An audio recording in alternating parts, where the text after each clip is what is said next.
When I started the ELSS course, I had never posted anything to Flickr, had never set up a public blog, and had not ventured into YouTube to any greater extent than simply looking up some videos, mainly vintage comedy clips.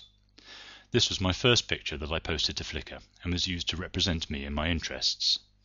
I was quite nervous about doing this, hence the rather strange montage theme. I was also not keen to publish pictures of myself here, and to a large extent that hasn't changed. What has changed is the fact that I have now posted other images to Flickr, and that I'm actually quite happy about it. I still need to reflect on why I now feel comfortable about this. More importantly, what I have begun to realise is that I could easily find a use for Flickr in my teaching. My background is in geology, which is a very visual subject, and I can see several applications of using Flickr in my work. Firstly, and probably most importantly, Flickr could be used to prepare students for fieldwork.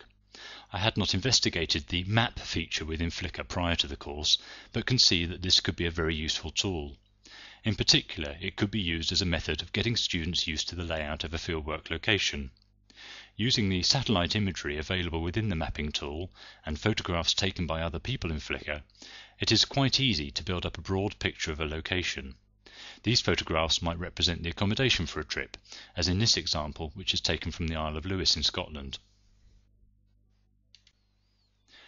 Other photographs could highlight some of the locations to be visited.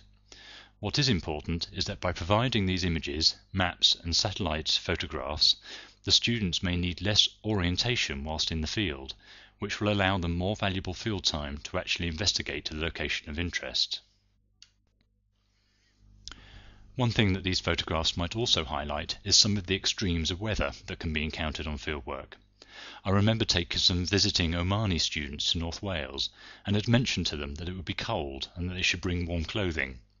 What I hadn't appreciated was that their definition of cold was in relation to temperatures in Oman, and they were not really prepared for the snow that they encountered in the trip. The other use of Flickr, along with other similar image sites, is in providing photographs that can be used in presentations with suitable copyright acknowledgements. It can be hard to find suitable images of some scenarios, such as erupting volcanoes, but Flickr does provide a way in which some of these images can be located and used legally. Also, this is a good resource for our students who are creating their own digital stories and may not have the photographs that they need to represent a particular point in their narrative.